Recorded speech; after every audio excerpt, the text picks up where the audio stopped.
চোখের নোনা জলে গুরুকে শেষ বিদায় মুশফিকের।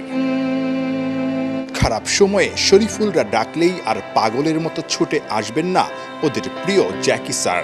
মিরাজের চোখে জল, হৃদয়ে রক্তক্ষরণ। বাজে বোলিংয়ের জন্য সাইফুদ্দিনকে আর কেউ বকা দিবে না, দারুণ বোলিংয়ের জন্য পিঠটাও চাপড়ে দিবে না। টিম বাসে চড়ে মাহবুব জাকির মাঠে প্রবেশ। তখনও কে জানতো এটাই হবে তার প্রিয় ঠিকানায় শেষবার আসা। মাঠে প্রবেশের পর হঠাৎই লুটিয়ে পড়েন সবুজ গালিচায়। ম্যাসিভ হার্ট অ্যাটাক, তাও আবার প্রিয় 22 গজের পাশেই। 4 দফায় সিপিআর দেওয়ার পরও জাকিকে জাগিয়ে তোলা যায়নি। অ্যাম্বুলেন্সে করে মাঠ থেকে নিয়ে যাওয়া হয় হাসপাতালে, কিন্তু সেই ঠিকানায় পৌঁছার আগেই শেষ ঠিকানায় পাড়ি দিয়েছেন মাহবুব আলী জাকি। জাকি ভাই যখন আসলে হঠাৎ করে মাঠে লুটিয়ে পড়ে তখন আপনি সামনে থেকে দেখেছেন এবং আপনি আসলে তাকে সিপিআরও খুব সম্ভবত দিয়েছেন, আমরা দূর থেকে যেটা দেখেছি। কি হয়েছিল আসলে? অ্যাকচুয়ালি আমরা যখন ওয়ার্ম আপ করাচ্ছিলাম তখন হঠাৎ করে আমি দূর থেকে দেখতে পাই জাকি ভাই পড়ে যাচ্ছে, কেউ ওনাকে ধরে রাখতেছে। তো আমি দূর থেকে এটা কোড করে এটা হার্ট অ্যাটাকের মতো কিছু একটা, কারণ সিমটম তাই বলতেছিল। একটা টাইমে ডক্টর চেক করার পরে যখন দেখতে পারে যে পালস পাওয়া যাচ্ছে না, তখন ডাক্তার ডিসিশনে এটা সিপিআর দিতে হবে। ডক্টর দেওয়ার পর টায়ার্ড হয়ে গেছে, ডক্টর আমার পিছন থেকে সিগন্যাল দিচ্ছে, আমি চার্জটা নেওয়ার চেষ্টা করছি। আমি 4-5 বার দেওয়ার পরে আই ওয়াজ টায়ার্ড।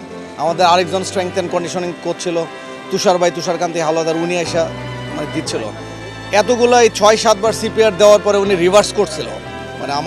আমি বুঝতে পারছিলাম যে ওনার মুভমেন্ট, পালস ছিল না, আবার মুভ করতেছে, কথা বলার ট্রাই করতেছে। তো এইসব সিচুয়েশন দেখে আমরা তখন অ্যাম্বুলেন্স কল করি, যেটা আসলে প্রোটোকল অনুযায়ী। আমরা ওখানে টসের পরে দেখলাম যে সুস্থ একটা মানুষ পড়ে গেলেন।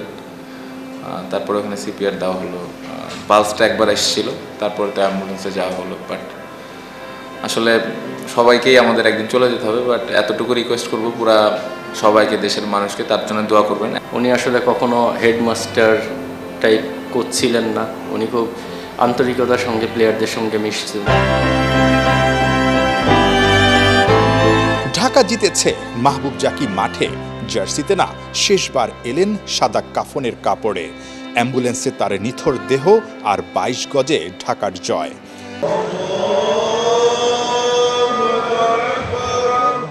মাঠের মানুষ মাঠ থেকেই বিদায়, মাঠেই জানাজা। উপস্থিত ছিলেন সব প্রিয় শিষ্যরাই। কেউ চোখের জলে ভাসছেন, কেউ শোক প্রকাশের ভাষাটাই যেন হারিয়ে ফেলেছেন। মাহবুব জাকি পেস বোলিং কোচ হিসেবে কাজ করেছেন দীর্ঘদিন ধরে।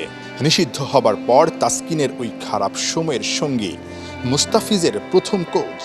সুন্দর করেছেন শরীফুলদের মতো অসংখ্য পেসারদের ক্যারিয়ারও। ছিলেন যুব বিশ্বকাপ জয়ী দলের পেস বোলিং কোচ।